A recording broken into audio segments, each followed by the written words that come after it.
Can veterans cure our primary care crisis? You're listening to ReachMD XM160, the channel for medical professionals. Welcome to the Clinicians Roundtable. I'm PA Lisa Dandrea Lenell, your host, and with me today is Dr. Ken Harbert. Ken is the Dean for the School of Physician Assistant Studies at South College in Knoxville, Tennessee. And today we are discussing the use of medics to cure the primary care crisis. Hi Ken, welcome to ReachMD.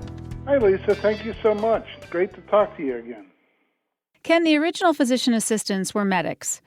Can you give us some history on how they were integrated into primary care medicine and what we learned from that experience that could be applied to our current primary care shortage? Sure, I'd be happy to. If you look back in the history of the physician assistant movement, and I'd also like to mention the even nurse practitioner movement, the first PAs at Duke University on the East Coast were ex-Navy corpsmen, and the reason they chose Navy corpsmen was because one of the physicians at Duke who worked with Dr. Gene Stead understood that they had a wealth of experience prior to being transitioned to civilian life from the military. On the West Coast, Dr. Richard Smith set up a MEDEX program predominantly for military medics and corpsmen. Again, corpsmen are the Navy medics, if you will, that serve the Marine Corps and that are in the Navy, that were released from the Vietnam War periods to serve rural communities in the northwest part of the United States. At the same time, there was also a program called Primex for nurses from the military to then do the similar kind of roles in urban areas in cities like New York, metropolitan New York region, and other cities in the Northeast. And tell me how veterans can make a difference. Well, one of the things that I probably should have also mentioned is that what those veterans brought to the civilian community was life-saving skills that they had learned in the military, particularly in Vietnam, serving with Army, Navy, Marine Corps, and Air Force units. But more importantly, the most modern and up-to-date techniques, not only in trauma and acute medical care, but also you've got to remember that they dealt with a lot of refugees. So they had dealt with women's health care issues, pediatric health care issues, etc. Now, if you move forward to today and you look at about 8,000 men and women who are medics and corpsmen who are released from the military, both active duty, reserve, and National Guard, with this similar kind of experience, only tenfold, because today our medics and corpsmen who are overseas, and many of those medics and corpsmen are women, by the way, have received advanced life-saving skills, unlike what an emergency room physician would see when triaging a patient in a metropolitan hospital today. So their skill level is extremely high. What they're short on, obviously, is degrees, bachelor's degrees, associate science degrees, etc. But they have the experience, they've put it to use, not only in trauma, but also dealing with refugees, again, or dealing with men and women who are in the areas of combat that they're involved in. So how do we integrate them into our current healthcare system? Well, I think there are already some programs that are in place. For example, in California, military corpsmen and medics can take a test to test as an LVN, basically as a beginning nurse. Some universities across the country have started programs for ex-military corpsmen and medics to then take that LVN license to become RNs. St. Francis University in Pennsylvania is looking at a program taking independent duty Navy corpsmen who have advanced training and offering them the opportunity to get a Bachelor of Science degree in an online on-ground program. So I think what we need to bridge the gap is for the academic community, both physician-wise in medical schools, but also for physician assistant programs, and also for nurse practitioner programs, to look at more than just a Bachelor of Science degree, to offer a bridge to these individuals, perhaps even setting up a program that was similar to what we had after Vietnam called Project Transition, which allowed military personnel to take 3 or 4 months in specialized training to become lab technicians, medical assistants, etc., in the civilian world. We could do that today by offering a Bridging the Gap program for medical school, for PA school, and for nurse practitioner school, by working with academic centers to say, listen, you have this much experience, perhaps they could test out of traditional courses and get additional coursework while they're in the military to allow them to enter PA school, nurse practitioner school, or perhaps even medical school. Are there any current programs, like bridge programs for PAs or corpsmen in place now? Well, traditionally, that's a very good question. Traditionally, as you know, we have moved more and more in the PA profession to graduate school programs. And the majority of programs in the United States and at academic level are at the master's level. And matter of fact, ironically, as you know, the Army has started the first doctoral level program for physician assistants.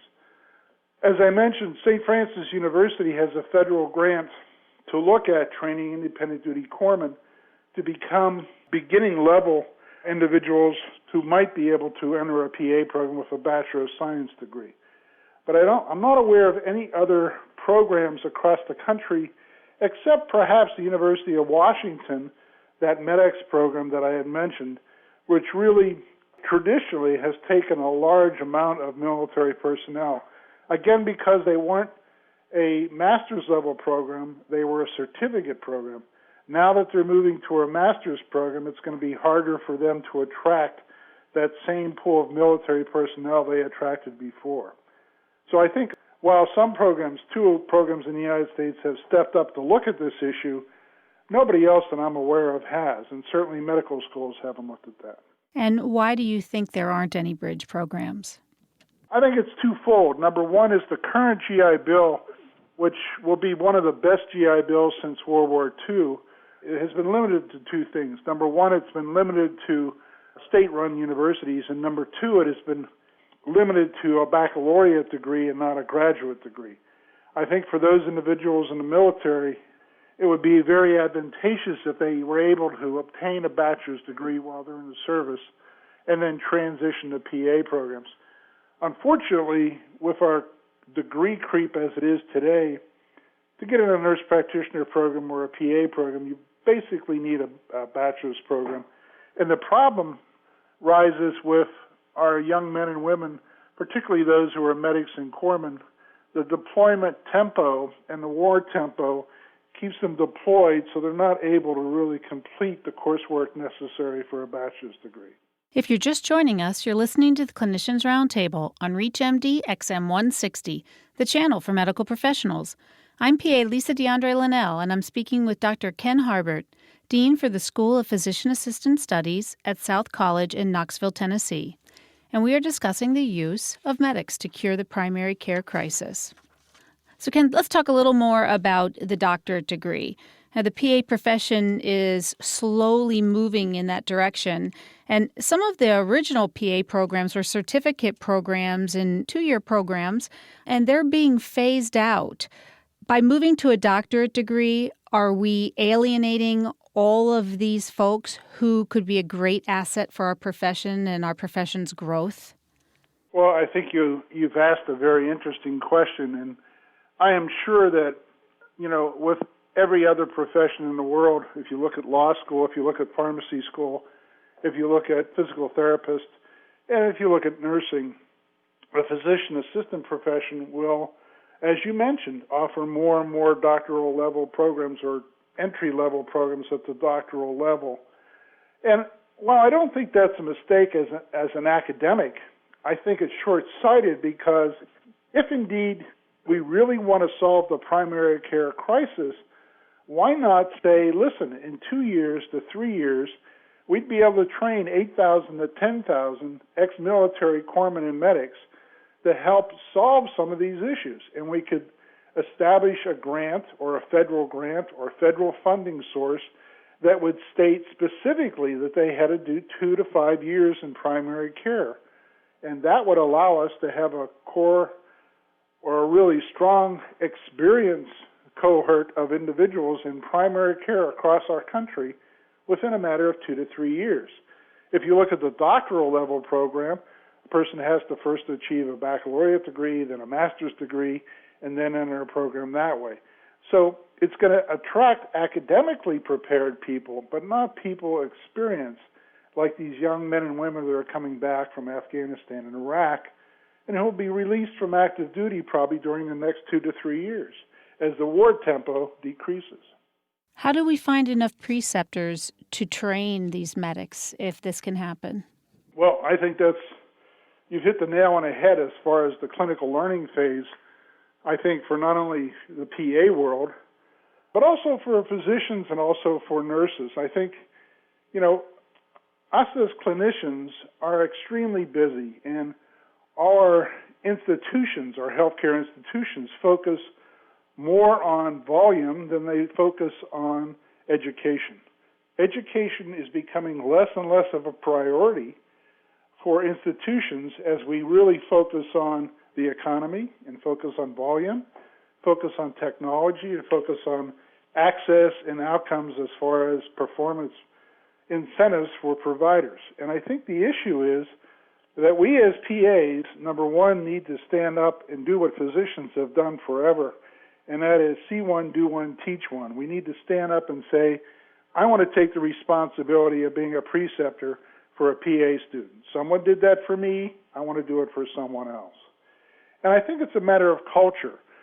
I think today the American Academy of Physician Assistants and the Physician Assistant Educational Association needs to address that and take it forward.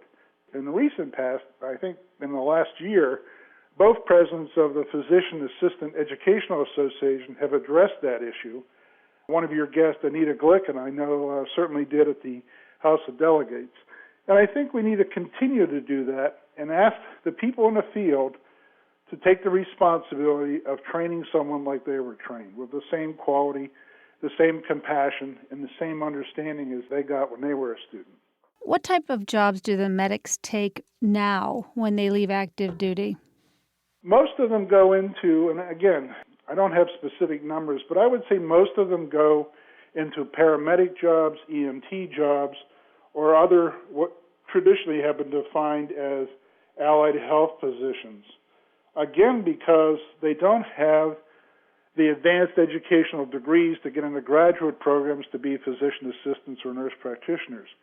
I think many of them wish to do that, and I've spoken to a number of students. Currently in my program, I have 5 members of the Army, Navy, and Air Force, ironically, who are all women, certainly different than back in the early 1960s or mid-70s from the Vietnam era.